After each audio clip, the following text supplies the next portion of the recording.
right. Hi, everybody. Welcome to Natural Health Practices. I'm Megan. I'm an associate practitioner here at the office. So thanks for joining us. If you're here, or if you're watching on Facebook, or maybe later if you can catch this video, welcome. Tonight our talk's going to be about understanding what in the world macronutrients are and why it's important for us to understand them. But before we get started, I want to introduce one of our patients of the month this month, Cherry. She's amazing. I'm going to invite her to come up here for a second. And yay, she's just been a phenomenal patient and listens to everything that her practitioner says, and she follows through and has just been so committed to the program. So we wanted to just give her a moment and just praise her. And if there's anything that you would like to say about being on a program or being a patient here. Hey, listen, the 21-day detox is the best ever. I love it. What day are you on? I am on day 8. All right. I think you're on day Awesome. Yeah, 9. That's awesome. But it's incredible. It's really helping me try new things, number one, but Good. think a lot more about what I'm eating. I love it. I think we should do it all the time. Yeah. We'll sign you up for the Anyway, next they're one. great gals here. Oh, yes. Well, thanks to Cherry. She's been fabulous, and we're excited for everyone who's starting or has already started the 21-day purification program that Kim's doing. You can follow that on Facebook as well. She's been doing daily videos about her progress with that, or if anyone's ever interested in doing that program, feel free to talk to one of us. So awesome. So thank you, Cherry. All right, so I'm going to give you guys kind of a quick rundown. I know we have some new faces here. Some of you have heard my story already, so I'll try to keep it pretty brief. But I have a pretty complicated medical history. I have had all sorts of issues. I was born with a genetic immune deficiency. I really, really struggled. But one of the main symptoms that many of you have heard me talk about before is that my digestion was just a disaster. I mean, there were some times where I was constantly going to the bathroom. Sometimes I wouldn't have a bowel movement for 10 to 12 days. And doctors would be like, it's normal, you're fine, everything's fine. And it wasn't fine. I felt toxic. I felt like I was dying when I was, 16 years old, and it just wasn't right. Something was so wrong. And so for me, nutrition response testing and then also changing my diet were huge game changers for me. They totally turned my life around, and it's the reason that I have been on this journey, and it's the reason that I'm so passionate about working here and about helping others. And so it kind of ties in with the topic tonight, which is the macronutrients. And the reason that is because for me, doing the nutrition response testing was awesome, and changing my diet was great. But I'm someone who, if you know me, I like to learn things the hard way. So I have to experience it, right? So people can tell me, and it doesn't really matter. I have to do it myself to understand. So when I was changing my diet, I was doing a lot of experimenting, not just with fresh foods, but also with the ratios of food and how much protein or fat or carbohydrates I was consuming. I was really just kind of experimenting to see what felt right for me.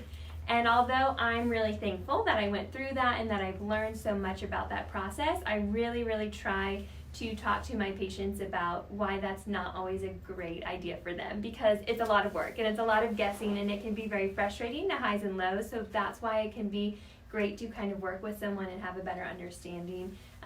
We've done all the hard work for you. We've gone through all the guessing. We've been educated now, to be able to kind of help you along and make the decisions on how eating is best for your body. And it's not the same for all of you. It's going to be a little bit different depending on what your goals are, what your health issues may be, what type of physical activity you have in your life. And so that's really, really important. But it was definitely a game changer for me. Now, when it comes to actually understanding food and how to make the right decisions, the foundation of that is understanding macronutrients. And your success, if it's weight loss or just, having a healthier lifestyle, really depends on macronutrients, okay? And macronutrients come down to fats, proteins, and carbohydrates. So you do have a handout. For those of you that are here online, I'll try to post the handout so you have access to it as well, but it does break down a little bit the 3 macronutrients, okay? So when I say that word, that's what I'm referring to. Now, I think that it's really important because I want my patients and those of you coming in to have a more balanced way of eating, not like some kind of crazed diet that like your best friend's aunt did and lost weight. Although that can be great, I want to help you make changes that you can implement for the rest of your life, that you can have success with, and it can be really slow and little changes, but we're going to be working towards something that leads to success long term, okay? So that is like my number one thing when we're talking about this, and to be able to do that, to be able to implement that, you have to kind of understand like, what are we talking about? What, you know, when I talk about ingredients on your plate or food or figuring out a good ratio, you have to know like what in the world macronutrients are and why, you know, the roles that they play and how they affect the body. So macronutrients by definition are energy providing chemicals or substances required in relatively large amounts by living organisms. So basically what that means is that the calories we consume from the foods in our diet are categorized into different macronutrient categories depending on how they metabolize and how they function within the body, okay? So that's how they get grouped as, you know, to decide if they're a carbohydrate or a fat or a protein. So we can't live without all three of these. We have to have these in our diet, and we have to have them within our bodies so that we can be healthy and have optimal function and everything for all of our organs and everything. So they're really, really essential for life. Now, each of the three macronutrients, like we just said, has a very distinct role. So anything from weight management to balancing hormones, even like boosting your immunity and having proper physical development, like for young kids or if you're pregnant and growing a baby, these macronutrients are really, really essential. Now, our earliest ancestors most likely ate a diet that consisted of 40 to 50% fat, 40% protein, and only 10 to 20% carbohydrates. Today, in the United States, those numbers are completely flip-flopped, right? Most Americans are eating anywhere from 50 to 80% carbohydrates, maybe a moderate amount of fats, and a minimal amount of protein. And the problem with that too is like even though they're having fats and protein, the quality isn't always there, right? So they're probably choosing unhealthy fats or processed and refined foods, but the ratio is just totally backwards. But the crazy thing is that our bodies are still designed in the same way as our ancestors, right? Like the function of these bodies is the same, but the way that we eat doesn't reflect that at all. So I personally believe, and I know we believe here at this office, that that's one of the reasons that so many diseases are kind of rampant. You know, the cancer and the diabetes and the autoimmune disease, it's become a real issue because of how we eat and what we're putting into our bodies. But by balancing your macronutrients and kind of understanding their function and how to make better choices, it can protect us from major diseases. It can offer optimal energy so that you can function your best for your family. You can function your best for your career. You can have better sleep cycles and more mental clarity. And so it really, really is just essential. So I just want to make sure that you guys understand like why we're talking about this, right? Because like I could just give you the information and that's great, but I really want you to understand like there is a reason we're talking about this, okay? I did want to give one little example just to kind of break down like the average American. So if we're thinking like a middle class, like average, like somewhat healthy family, let's say they decide to go out to dinner and they take a trip and they go over to Olive Garden, okay? Pretty normal, a lot of people eat there. They decide to go over there. They order, you know, the endless breadsticks and salad. Everyone orders a pasta dish and maybe it has like a little bit of meat or, you know, something on there. Then they finish that and they decide like, well, we're out, so maybe we should get, you know, dessert. We can all share it. So if we think about this, right, the breadsticks are a carbohydrate. The salad, although it's great green veggies, is a carbohydrate. The pasta dish is a carbohydrate. It has a little bit of protein with that meat in there, but pretty minuscule. And then dessert's a carbohydrate. So right there, you've had a 98% carbohydrate meal. So you aren't having that balance. Now, I'm not saying that carbohydrates are evil, not at all. We will talk about that in here, but I just want to kind of give you an example of how easy it can be when you're out to eat, or how normal it has become to just consume these like crazy carbohydrate dense meals. So, does that make sense to everyone, right? You kind of get the picture? All right, cool. So I do want to kind of break down the macronutrients a little bit more. So we're going to start off talking about protein. So protein are foods that are made up of amino acids, and those are notoriously called the building blocks of the body, okay? They're like the powerhouses, they're builders is the best way that I can describe them. Now, certain amino acids are considered essential, and what that means in this case, essential means that you have to consume them through the food that you're eating. Our bodies can't produce some of those amino acids, so that means you have to eat certain proteins to have those proper building blocks in the body to make sure that things, are regenerating and functioning properly. Some of the roles that proteins have within the body include helping to form and maintain muscle mass, providing energy for our cells, supporting the body's immune system, allowing muscle fibers to contract and move. So sometimes people don't think about this, but like your heartbeat, that's like a muscle contraction. We have to have proper protein intake for that to function properly, right? That's pretty major. It also helps with chemical reactions in the body. It helps produce hormones and build organs. So your heart, your lungs, even your DNA, you have to have protein intake to make sure that all of those are built properly and functioning properly. So again, I can't emphasize enough. I always tell my patient, like, proteins are the builders, and we'll talk about this in a second too, but carbohydrates are like the detoxifiers, proteins are the builders. So you have to have a relationship with the two, right? You can't always just have the detoxifiers or just have the builders. They kind of go hand in hand to make sure that your body stays healthy. Now, not consuming enough protein can lead to muscle weakness, mood changes, loss of concentration, trouble sleeping, fatigue, irregular heartbeat, and so many more things.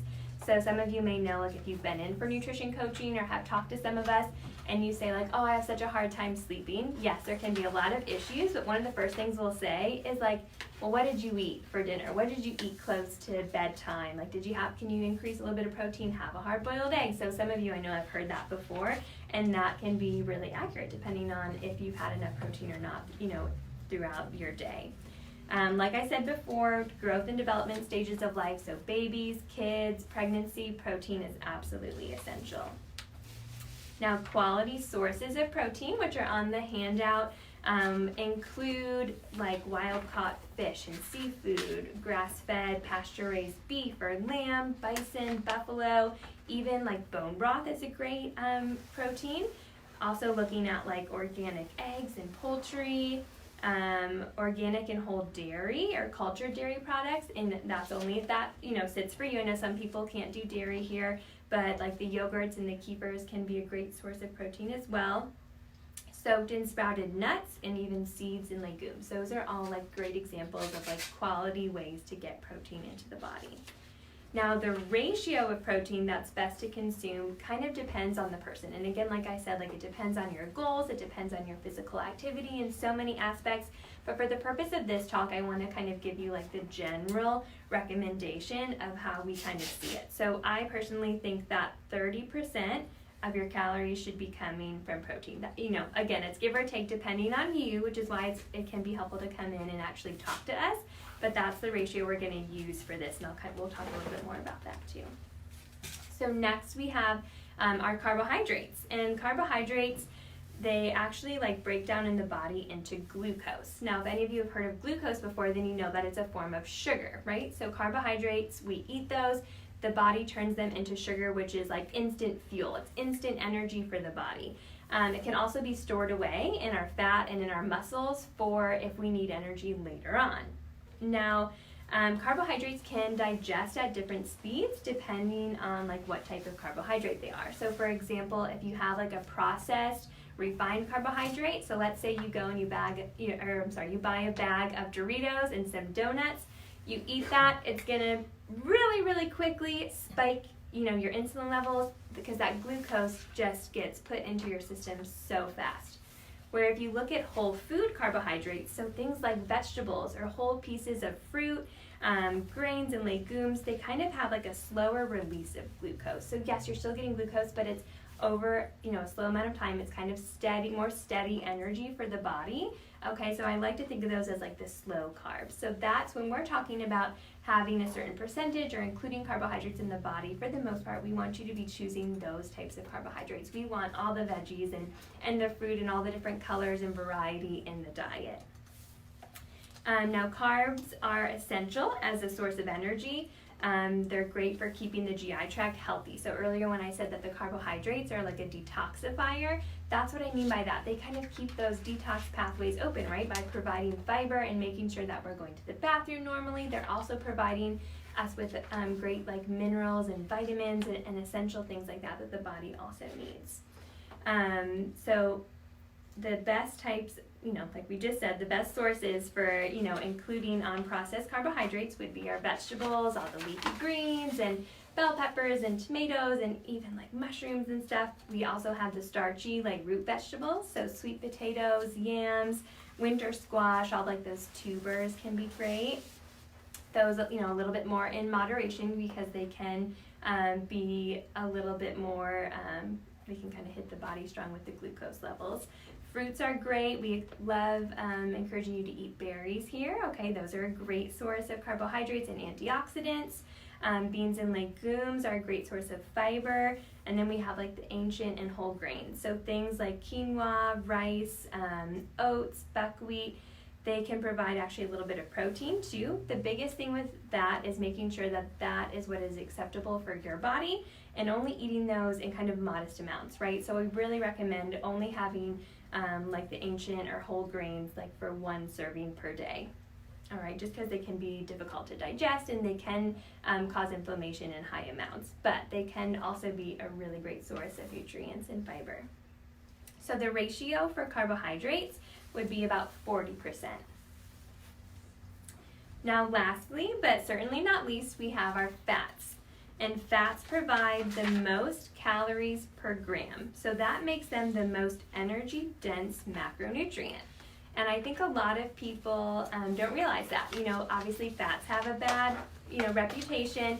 And feel free, we have videos. I know Kim has done some really great workshops on healthy fats and cooking fats and everything and kind of talks about that a little bit more in depth. But I really want people to remember that fat doesn't necessarily make you fat. Fat is fuel. Fat can be energy for the body, and it can also be very nutrient dense.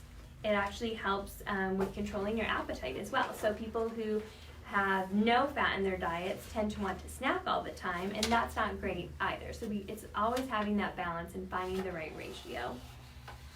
Healthy fats in the diet help protect your organs. They regulate hormone production. They help regulate your body temperature. They allow for absorption of fat-soluble vitamins, so things like vitamin D, vitamin A, vitamin K, which are really essential. Like vitamin D, right, the sunshine vitamin. You have to have fat to be able to actually use that. And not only that, but like vitamin D, that's a precursor to your hormones. So like if you don't have fat, and even if you're out in the sun, it can mess up with so many different things, right? So you have to have some fat coming in through your diet to make sure that that functions properly. Fat is also fuel for the brain. It protects the brain. So people who come in with neurological disorders or have issues like anxiety or depression, one of the first things that we'll test for is if they need extra fat or, like fish oils or different things, because fat is absolutely essential. If you think about it, our brain is just a big old glob of fat, and so it makes sense that we have to consume high quality fats to keep that healthy. It's great to have a variety of fats in your diet. So I know on the handout we have some good examples, things like coconut oil, coconut milk, olive oil, butter, ghee, nuts and seeds, wild fish, animal products, chia seeds, egg yolks, olives, avocados, all sorts of great healthy fats, okay? And if you ever have questions about the sourcing of those or anything, I know that we've done talks before. I'm happy to link those, or if you have any questions, you just let me know. So now the ratio for fat should be about 30%, okay? And again, this is all give or take. This is kind of like the general across the board, so it can change. But one thing that I know, some of you who come in and work with us, we get a little bit more detailed, right? We have you tracking your food. Some of you already know how to like count your carbs and do all of this fun stuff. If you're just starting off and you're trying to use this as like a basis for changing your diet, one thing that you can do just for like that, just to get started, is to actually like look at your plate. So let's say for dinner you have your circle plate, and let's think of it as like a pie chart, right? So let's do 30% protein, 30% of the fat, and then 40% carbohydrates. So let's say maybe you have some broccoli and cauliflower or carrots or something on your plate. That should take up about 40% of the plate. And then maybe you have your chicken, and then you have like an avocado. So you can really think of it in that way. There's obviously more detail to it the further you get into it, but I like to use that as a starting point for people to kind of help them adjust and figure out like what that actually looks like, instead of just like eating and then freaking out. Because I have people that come in that freak out, like, I don't know how to count my carbs and I can't do this ratio thing. Well, let's just start really simple. Let's just use our plate and kind of go from there. All right, so like we said, everyone kind of requires a different macronutrient breakdown. And one thing that I want to mention too, which you might have noticed from your handout or from me talking, is that some foods fall into both categories. So we have wild seafood, that was a protein. It's also in the fat category. So a lot of foods are made up of all the different macronutrients, but in different ratios. So typically what they have the most of is how they get categorized, okay? But some of them can hit all the boxes. So let's say you have a wild piece of salmon that you grill and have that. That's going to be a great source of protein and a great source of healthy fats, okay? So you can kind of look at different foods different ways, and there's ways to kind of make sure that you're getting all the nutrients that your body needs. So obviously from talking about this, you know that nutrient-dense food and making sure that you have great macronutrient ratio is incredibly important for our health. But every once in a while, we have a patient who will come in, and maybe they're really well versed on this. They've been practicing this, they've done their research, and they're tracking all their food and know how to count their carbs and all that fun stuff. And they come in and they're like, yeah, it helped me a little bit, but I just can't seem to get over the hump. Something is up with my health, and I just can't get any better. And that's where nutrition response testing comes in. So it's another way that we practice nutrition here at this office. So we, of course, work with you on your diet. It is absolutely the foundation, and it's very important for us to educate you and for you to be empowered and to be able to make these lifestyle changes. But nutrition response testing can also help us figure out like maybe why you've plateaued. It can also help us figure out like maybe you have a food sensitivity, maybe you can't eat grains, or maybe for you, you can't have the yogurt and kefir that we talked about. So we can actually use nutrition response testing to help you kind of narrow down and figure out what is specific to your body and what that ratio should look like. So for those of you who are unfamiliar with nutrition response testing, it's basically a system that we use to discover the causes of underlying illness or symptoms. And we can determine what the body needs nutritionally to heal and repair it. So the body has a lot of layers, like we just said. Everyone's a bio-individual. So maybe you guys all come in and everyone has a stomach ache.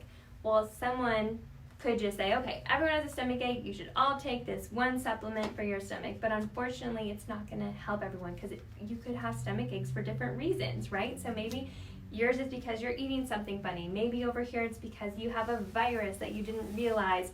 Or maybe you interacted with a pesticide outside and it's causing some kind of distress in your stomach. So this is a really important way for us to help you narrow in and make sure we have a great program for you and that it's addressing your needs.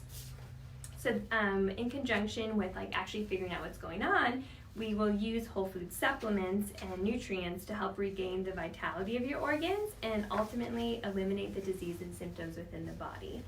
And I know it sounds so amazing, right? And it is. So I know some of you here have been on a program for a long time with great success. I personally, it has completely changed my life and my friends and family and everyone. I'm quite an advocate of this, and I know it's helped so many people around the world.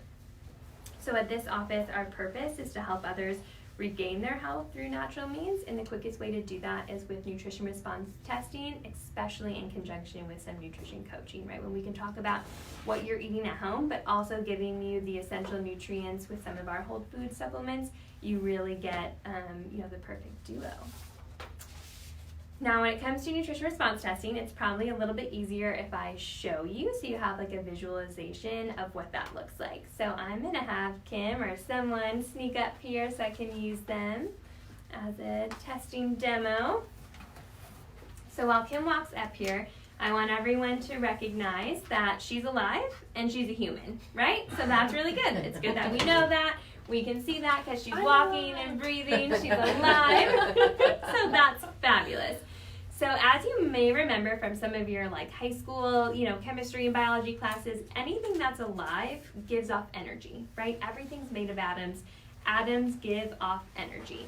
So in Kim's body, there's energy and there's strength, okay?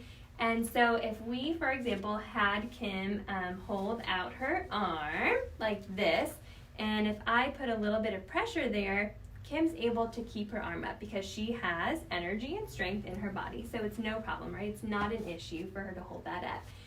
But let's say that I take Kim with me back up to Ohio, where I'm from, on Lake Erie, and we decide we're going to go ice fishing. So we go ice fishing, and we fall in, and it's freezing. And we get out, and we're starting to get hypothermia. The first thing that's going to happen is our body is going to start sending our blood and energy and our strength towards our vital organs, okay? So it stops sending blood. It's not worried about our toes and our fingers, right? Because those aren't essential. It's worried about our brain and our heart and our stomach and our lungs. So it sends all of that energy inward to the vital spaces, right? It makes sense? So here's the thing, and why that relates to what I'm about to show you, is that with nutrition response testing, what happens is while Kim is holding up her arm, if any area of her body is under stress, so let's say if I punched her in the stomach, sorry Kim,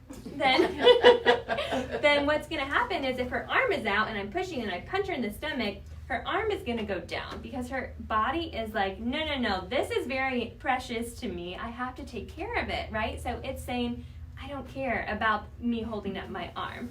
So the same thing applies for nutrition response testing, where we can actually go in and touch, even though, I'm not hurting her or anything, but I can put a little bit of pressure on different organs of the body and use her arm to decide if it's stressed out. So let's say I come in and I'm, touching near her lung and it's healthy and happy, her arm stays up. But if I go in and her stomach's distressed because maybe she's eating something that she shouldn't be, and I push on her arm's gonna go down. So we use the arm as like a strength indicator to determine what the issue is and where is their weakness and what do we need to work on. So for example, let's say that Kim's stomach is upset. Maybe she's coming in for the first time and she doesn't know how to eat. She's eating, things maybe she shouldn't be. So I can actually go through and we have different kits. This is just an example of one with different vials, and they represent different foods or immune challenges or even like chemicals and things like that. And I can use these to determine why her stomach is upset. So for the purpose of this talk, we're just going to assume, let's say today, that it's oats, okay? That we go through and we figure out that her stomach is under stress because of oats. So what we can actually do is try a couple of digestive enzymes that might help her digest oats. We would also tell her, like, you need to stay away from oats for a certain amount of time so that your body can stop being under stress, right? We want to work our way up on healing and making sure that, this isn't an issue anymore. So what we can do is I would grab different enzymes, let's say, and I would actually have her hold them, and while I'm touching her stressed out area, I could determine what works. So if her body doesn't like that supplement, her arm is still going to be weak. But if I give her a different one, and maybe this enzyme is what's better for her, and I touch the stomach, suddenly her arm is strong. So we can actually go through and figure out what it is that the body requires to be healthy and to be strong and to make sure that her energy is at its best. Thanks, Kim. You're welcome. So we use this type of nutrition to kind of address really specific issues, and that's why I'm so passionate about it. I've worked for a lot of different people who practice nutrition in different ways, and although I think that eating healthy is incredibly important and giving people supplements can be very beneficial, I like knowing that it's very specific to you, and that's why we have success with patients, because it's not a one-size-fits-all. That's not how the world works. That's not how we were designed. That's not how, our problems arose. They're all from different reasons, so we can be so specific in how we address this.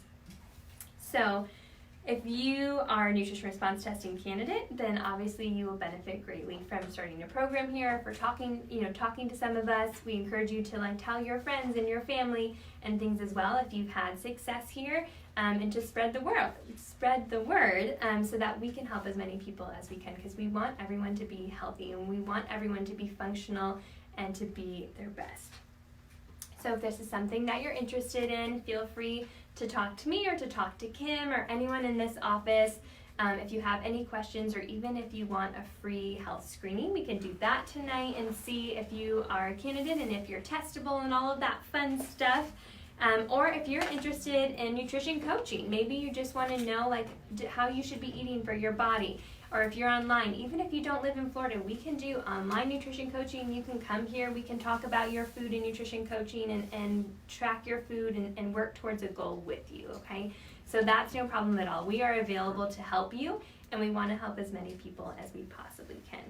So, does anybody have any questions about macronutrients or about their handout or anything today? How are we doing? Are we in good shape? Mm-hmm. All right, awesome. Mm-hmm. Can you just remind everyone on Facebook about Yes. our workshop with Lucas Yes, next Tuesday? absolutely. So next Tuesday, which is February February 4th. the 4th. Okay, we are having a guest speaker for our workshop, and we're so excited about it. So Lucas, who is a personal trainer, will be here, and he's going to be talking about the importance of exercise. So many of our patients here and some of my coworkers work with him, and I have just heard phenomenal things about him. And he's going to be kind of addressing like that physical aspect of healing as well, and how movement is so important for the body. So definitely come and hear him. He's going to be wonderful. I'm really excited. All right, thanks guys.